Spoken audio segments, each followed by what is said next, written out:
This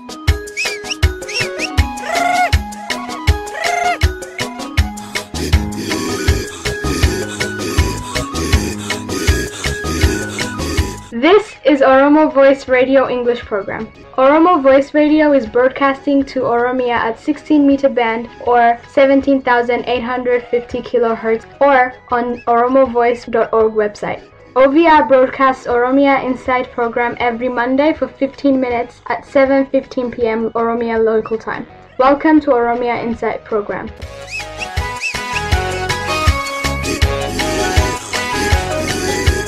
Oromia is a country in East Africa well known as the Horn of Africa.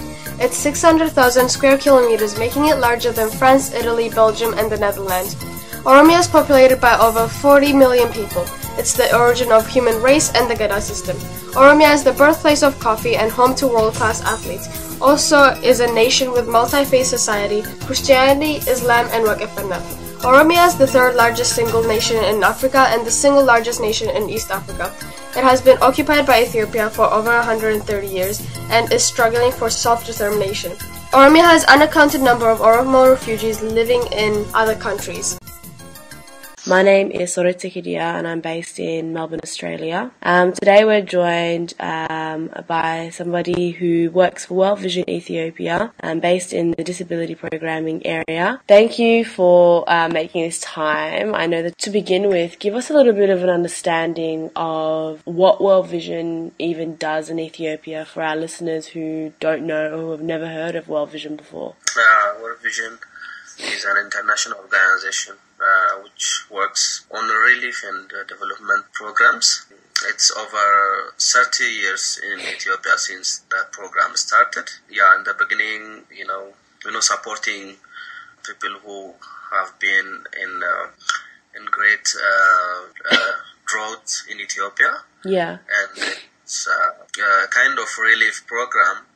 Before now, it's gradually, come to the development program, and World Vision is known on various programs in the community, including, water, sanitation and hygiene, education, livelihood, and again, sponsorship and advocacy, and other programs.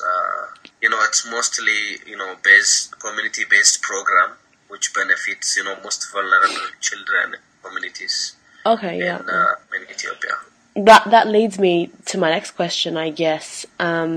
Especially for people who don't actually live in these communities, it's hard for us sometimes to get an understanding of how huge organizations like this actually collaborate on a grassroots level. So can you give us a little bit of an insight into how you as an organization actually collaborate with communities that you work with? World Vision uses, the government structure to execute the different, programs in rural Ethiopia. Initially, have, agreement with the, the regional and, the district government structures, who are working on different sectors. Then having, agreement with, the government structures at regional as well as district levels. Then we connect with the community we want to address in that area, and we cannot actually go to the community by ourselves. We work with the local government. The local government knows our intentions, our development programs. Then, the local government connects us with the community. Then gradually we start to get, to know each other with the community structures, including, the kabale, the village level. Community groups. So, initially we try to have agreement, because agreement is very important to have development programs in those areas. Then we explain our program to some selected community during our start of the project, and community groups, especially Kabale leaders, the phase leaders, and some village leaders come together, and we explain the program and the intention. We come to support them there, and to collaborate with the village level community, the rural community, and the most vulnerable and most forgotten segment of the community. Yeah. So we have CBOs, we have FBOs, phase-based organizations. We have different associations in the district as well as village level, and we try to organize our programs and we try to capacitate those important community structures in the village level. And I think it's initially trust and detailed discussion on the program, on the intention, on the strategies, on the the resources of the program. Is our strategy to connect with the community we work with. Okay, so you've talked a lot about most vulnerable groups within the country, and speaking ethnically, a lot of people would say, especially living in the diaspora, a lot of people would say that Oromo people come into that category of some of the most vulnerable people, probably socio-economically and socio-politically within the country. So can you give us a little bit of an idea about the kind of work that you have been involved in, or World Vision has been involved in Oromo regions, and how this may differ in your approach, even if it does differ? Is it more difficult to work in these areas because of the political state of that ethnic group's representation with the government? Okay. We have, the Oromia region is one of the largest region in which World Vision is working. We have most of the largest share of area development programs. Have about 71 area development programs across the country. Out of 71 area development programs, we have 25 in Oromia region of different zones. Right. At the moment, we are actually expanding our program. I can say that regarding the political situation or different socioeconomic situations, at the moment we don't have any problem regarding with our operation in different regions, including Oromia. We have intensively working in different zones of Oromia.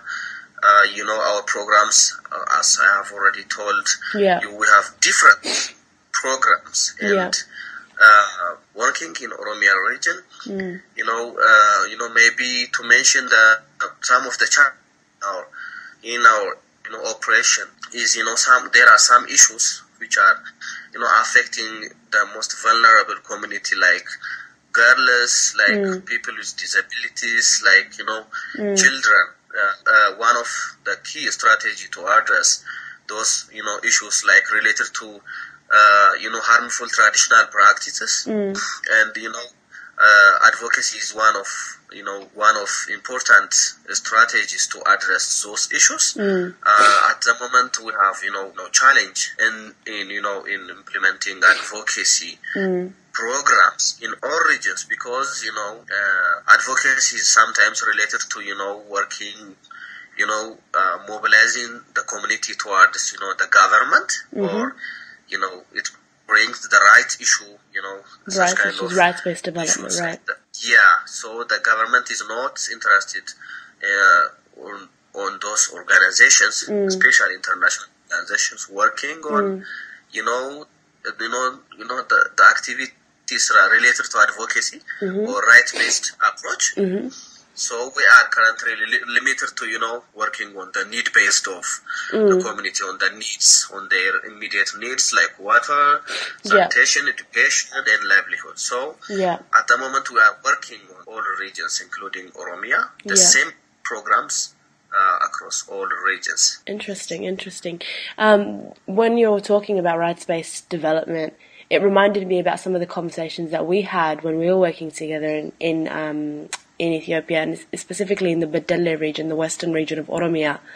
And some of the work that we did around disability inclusion, I think maybe did touch a little bit on rights-based development. Would you agree? Yeah, I agree. And I guess, what's your opinion, or what do you think the opportunity for people who live in the diaspora coming into communities like and collaborating in that similar sense that we did? How do you think that worked, and do you think that that's something that has a potential to grow and even make that avenue towards conversations around rights-based development more accessible, specifically when there is a cultural relevance of the people, so diasporas, people who have either were born in the country or parents were born in the country and are now living abroad and often come back into the country with different skills and different knowledge and things like that? I actually support the idea of, the diaspora community coming to their community and, do whatever they, by using the existing opportunity in the country. Maybe, for me, I can say, to work towards people with disabilities. The government is not against the approach, any approach. Maybe, the problem is,